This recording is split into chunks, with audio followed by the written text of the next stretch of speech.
नमस्कार, मी आरती आणि आपण पाहता आवाज इंडिया मराठी शोध सत्याचा। चला तर मग एक नजर टाकूयात सध्याच्या घडीच्या महत्त्वाच्या घडामोडींवर।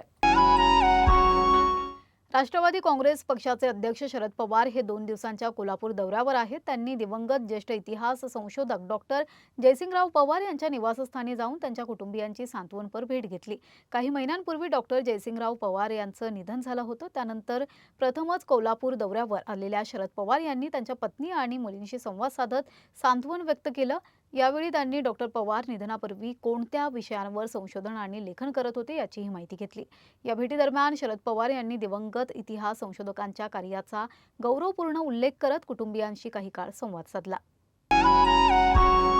विधान परिषदेची कोकणची जागा राष्ट्रवादी काँग्रेसला म्हणजेच अनिकेत तटकरे यांना सोडल्याच्या बदल्यात भरत गोगावले यांना रायगडचे पालकमंत्रीपद दिलं जाईल अशी चर्चा असतानाच राष्ट्रवादी काँग्रेस प्रदेशाध्यक्ष सुनील तटकरे यांच्या वक्तव्याने या संदर्भात संभ्रमाची स्थिती निर्माण केली आहे। रायगडचे पालकमंत्रीपद भरत गोगावले यांना देणार का या प्रश्नावर बोलताना याबाबत उपमुख्यमंत्री एकनाथ शिंदे यांच्याशी चर्चा करू, तसंच महायुती म्हणून राज्याचे मुख्यमंत्री देवेंद्र फडणवीस यांच्याशी चर्चा करून मार्ग काढू असं विधान सुनील तटकरे यांनी केलंय।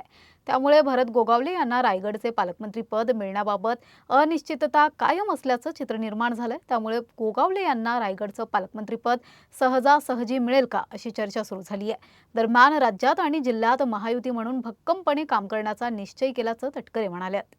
आता महायुती म्हणून आम्ही पुन्हा एकदा राज्यामध्ये आणि विशेष करून जिल्ह्यामध्ये भक्कमपणाने काम करण्याचं नक्की त्या ठिकाणी केलेलं आहे। जरूर या विषयाच्या बाबतीमध्ये मुख्यमंत्री शिंदे साहेबांजवळ चर्चा करू आणि मग आम्ही एकत्रितपणाने राज्याच्या मुख्यमंत्र्यांच्या जवळ सुद्धा त्या संदर्भातली चर्चा करू।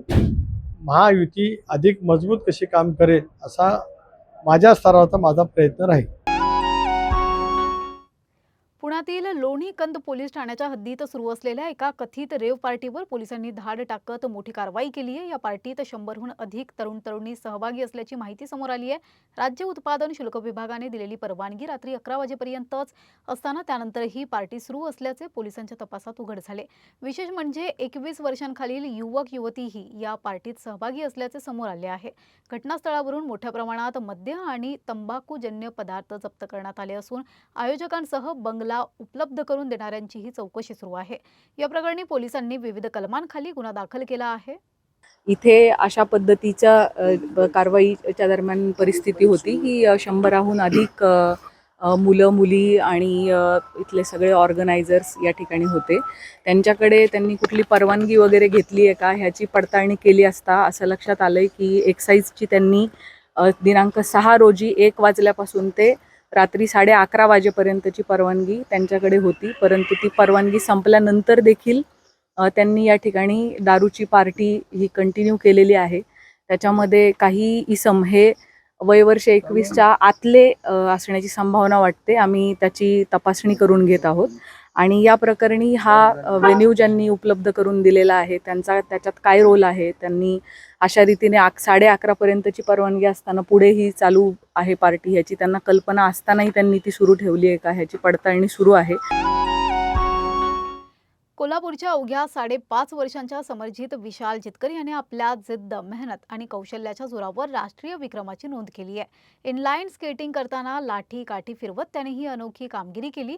VS खांडेकर स्केटिंग ट्रॅकवर झालेल्या या विक्रमादरम्यान समर्जितने अवघ्या 1 तासात तब्बल 156 फेऱ्या पूर्ण करत 14 किलोमीटर अंतर पार केले। गेल्या वर्षभरापासून नियमित सराव करणाऱ्या समर्जितला प्रशिक्षक सुहास कारेकर यांचे मार्गदर्शन लाभले, तर लाठी काठीचे प्रशिक्षण विक्रांत सोनवणे यांनी दिले। या उल्लेखनीय कामगिरीची वर्ल्ड रेकॉर्ड ऑफ इंडियाकडून ऑनलाईन नोंद करण्यात आली असून विविध मान्यवरांच्या हस्ते समर्जितचा सत्कारही करण्यात आला। या चिमुकल्या खेळाडूच्या यशाचे सर्व स्तरांतून कौतुक होत आहे।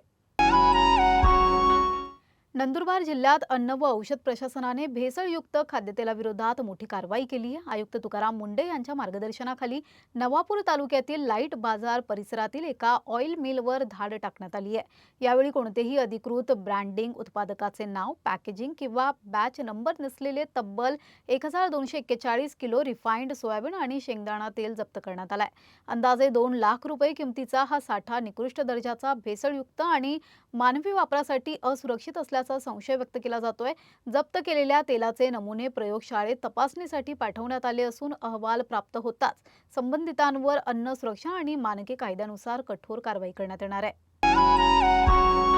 मुंबईतील मानखुर्द परिसरात अंमली पदार्थ विरोधी कक्षाने मोठी कारवाई करत तब्बल 83 किलोहून अधिक गांजा जप्त केलाय. गुन्हे शाखेच्या घाटकोपर युनिटने गोपनीय माहितीच्या आधारे महाराष्ट्र नगर मंडाळा परिसरात छापा टाकून एका महिलेच्या घरातून आणि अन्य ठिकाणाहून एकूण 83.478 किलो गांजा जप्त केला. या प्रकरणी एक महिला आरोपीला अटक करण्यात आली असून तिच्या विरोधात ट्रॉम्बे पोलीस ठाण्यात NDPS कायद्यान्वये गुन्हा दाखल करण्यात आलाय. प्राथमिक तपासात या रॅकेटमध्ये परराज्यातील काही व्यक्तींचा सहभाग असल्याचे संकेत मिळाले असून पोलिसांकडून पुढील तपास सुरू आहे. मुंबई पोलिसांच्या अंमली पदार्थ विरोधी विशेष मोहिमेअंतर्गत ही महत्त्वाची कारवाई मानली जाते. प्रसिद्ध शिक्षक आणि खान ग्लोबल स्टडीज KGSचे संचालक फैजल खान उर्फ खान सर यांच्या अडचणीत आणखी भर पडली आहे. बिहार अग्निशमन विभागाच्या तपासणीत त्यांच्या कोचिंग संस्थेत अग्निसुरक्षेच्या अनेक त्रुटी आढळून आल्याने तातडीने सुधारणा करण्याचे आदेश देण्यात आले आहेत. विहित मुदतीत त्रुटी दूर न केल्यास संस्थेवर कारवाई करून ती सील करण्याचा इशारा प्रशासनाने दिला आहे. दरम्यान गोळीबार प्रकरणातही खान सरांवर शस्त्र कायद्यासह विविध कलमांखाली गुन्हा दाखल करण्यात आला असून ते अटकपूर्व जामिनासाठी न्यायालयात अर्ज दाखल करणार असल्याची माहिती त्यांच्या वकिलांनी दिली आहे. सध्या या बातमीपत्रात एवढंच. पुढील घडामोडींसाठी बघत रहा आवाज इंडिया मराठी, शोध सत्याचा.